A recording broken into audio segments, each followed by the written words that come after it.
ठाण्यामध्ये जाऊयात। अक्षय भाटकर आपले प्रतिनिधी आपल्यासोबत आहेत। अक्षय, ठाण्यातल्या शोभायात्रेला सुरुवात झाली आहे, काय वैशिष्ट्य आहेत यंदाच्या शोभायात्रेची?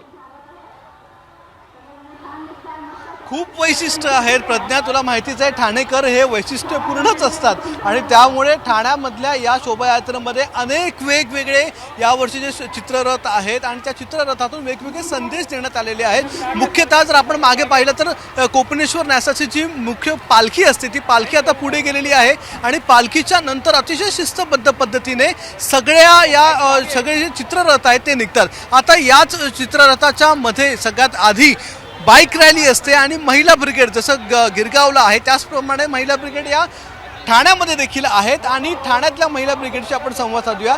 काय सांगाल, यावर्षीचं वैशिष्ट्य काय आहे तुमच्या बाईक रॅलीचा? कोणता संदेश घेऊन तुम्ही यावर्षी बाईक रॅली काढताय? प्रथमतः नवीन वर्षाच्या खूप खूप शुभेच्छा। हे आमचं 25वे वर्ष आहे आणि अनेक संदेश आहेत, म्हणजे मुलींचं संवर्धन किंवा मुली सक्षमीकरण, महिला सक्षमीकरण अशा अनेक विषय आम्ही घेतलेले आहेत। त्याचबरोबर महाराष्ट्राची परंपरा जी पूर्वंपार चालत आलेली आहे ती कुठेतरी प्रत्येकजण जपण्याचा प्रयत्न करतोय या आधुनिक जगामध्ये। आज तुम्ही माझा पोशाख बघाल तर मी आज जरी बुलेटवर असेल तरी पण मी माझा महाराष्ट्राची परंपरा पुरेपूर जपण्याचा प्रयत्न केला। मला एक प्रश्न पडलाय, आमच्या तयारीसाठी सकाळी आम्हाला 1 तास लागला, तुम्हाला किती वेळ लागला तयारी करण्यासाठी? ते पण बाईक वगैरे, बाईक पण तुम्ही सजवलेली आहे? हो, आम्ही ॲक्च्युली पूर्ण रात्रभर तर गाडी सजवली आहे आणि पहाटे 4 वाजल्यापासून उठून तयारी केली आहे। हो, किती महिला आहेत आणि सगळ्यात म्हणजे छोट्यातली छोटी महिला कोणती आहे, मुलगी कोणती आणि एकदम वयोवृद्ध असं कोण आहेत? अगदी छोट्या 5 वर्षाच्या मुलींपासून 80 वर्षाच्या आजींपर्यंत सगळ्या महिला सहभागी झालेल्या आहेत आणि अतिशय उत्साह आहे सगळ्यांना, कारण 25वे वर्ष आहे म्हणून। 25वे वर्ष आहे आणि 80 वर्षाच्या आजी आहेत तिथे, आपण त्यांच्याशी बोलायचा प्रयत्न करूया।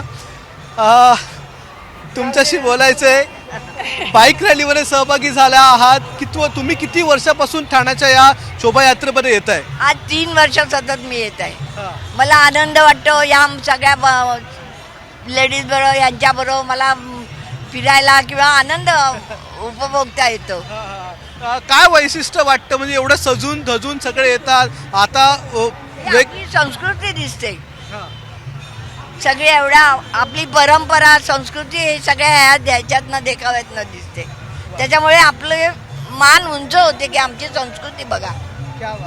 तर हे ठाणेकर आहे, ठाणेकरांची मान नेहमीच गर्वाने उंच होते ज्यावेळी शोभायात्रेमध्ये ते लोक येतात आणि या शोभायात्रेचं या वर्षीचं 25वे वर्ष आहे, त्यामुळे एक यावर्षी वेगळीच एक झलक आणि वेगळीच झळाळी या शोभायात्रेला मिळालेली आहे आणि सगळ्याच महिला आता या बाईकवरून सज्ज आहेत पुढे जाण्यासाठी। आपण आणखीन पुढे जाऊया, कारण की आता चित्ररथ जे आहेत ते सज्ज झालेले आहेत पुढे येण्यासाठी। हळूहळू आता सगळे चित्ररथ सुरुवात होणार आहे।